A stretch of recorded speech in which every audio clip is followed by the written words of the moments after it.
Afam bụ Totoski. Ito gini? Totoski.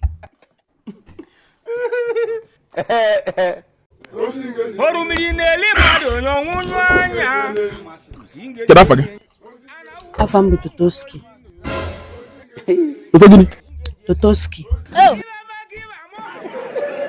Ọ dị ka na light dị. What do you mean? Ngwa ka gị what do you mean? What do you mean by Totoski? Afa gị? Ay, ezigbo afam bụ ya. Ezigbo afa gị? Ezigbo afam. By the way, are you a graduate? No, sir. Bụrụ graduate. Kesi wee na-agụ ego, onye nke na-abụrụ graduate, ka esi ya makwa agụ ego.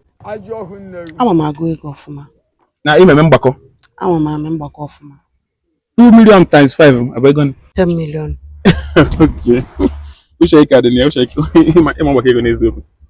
So, kedu ka ịnwekwa marketing experience? Yes. Ịnwekwacha? Arugo m like 7 places. Yes, sir. Achụcha gị ka ọ gị Mba ha ada akwụ ntụ ụgwọ. Yeah, okay. Mana mma akwụite gị ụgwọ. Eziokwu. Mma akwụite gị. Thank you, sir. Mma gị ọ na-akpa efi? Ọ na-azụ efi? I don't understand. Ọ bụ headman, headman ka na-akpa headman. Ndị a na-azụ efi. Mgbe o nwere ịbịa hichaa m this American bull na-eko ya n'imi. So, esi alụ ebe a. Ịmana yikwa akpa nwere akpa. Akpa ibu, tata ka ibia last. Igbue m. Akpa tata ka ibu akpa last. Akwa ọ na-iyi ma ọma na-enwe akpa. Ndị mmadụ ezigbo m n'ori. Dịka njikwa gị akantụ na bunu. No, sir. Izunu bụ ori. No, sir. Adị m ezu ori. Ori adị ezu ori na our family. Ama akwa m esolu gị obiri na bunu. Ibu na ezugbo ndị mmadụ na-atụ aja asị. Ihe nje kwuru nke akpa wele akpa sọrọ m nsọ. Ọ bụ na akantụ dị na agbụrụ unu, ọ na-eme mkpalite. O mere gị kpalite gị ofu izu ụka. Ibukọ ahịa m gbọrọ m aka overnight. No, sir. Ọ ya ekwe m wee dị. Ama mbọ wee kpakọba akụ. So na kis na ị ga na-abịa ọrụ n'oge 6 o'clock 6:30 n'oge ebe a season ka anọ. Sir? 6 o'clock 6:30 n'ọlụgo na shop. Na-echekọbala m akụ. Ọ dị too early now. Ọ gị ọga ka mbụ ọga.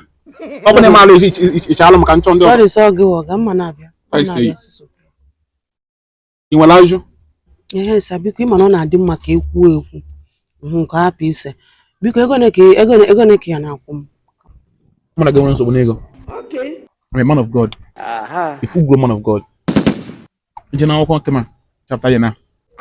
Ọ sị gị na mgbe Jezebel je nje meet ya nkema. Ọ sị ihe ma na mmadụ emege mmadụ ga-eme na mmadụ. So ka mbụ nsogbu na gị. Nwere ajụ ọzọ? Sir, biko ka ebe dị supermarket so that m bịawa tomorrow nga aba ahụ direct ka m mara ebe ọ ka side ọ. Onye na-eme gị n'anya? More like luxury supermarket. Onye anya na-egbu gị? Enwere businesses. Enwere ma boutique. Negosi some other business. Mana ebe ahụ head office. Ebe a ka a na-eme business gbanyụọ. Ebe a na-abata, a na-eme supply. Ị na-alụ n'ebe a, customers na-abịa na-adachi gị ego. Osisi nke a nọ n'ime obele ga-efu ahịa ese eti ebe a. Ebe a. God have mercy upon us. Echekwa m ọkụkọ ka a na-azụ ebe a. Echekwa m ihe adị ebe ọ nụ ọkụkọ. A na-azụ ọkụ n'ime ndụ gị.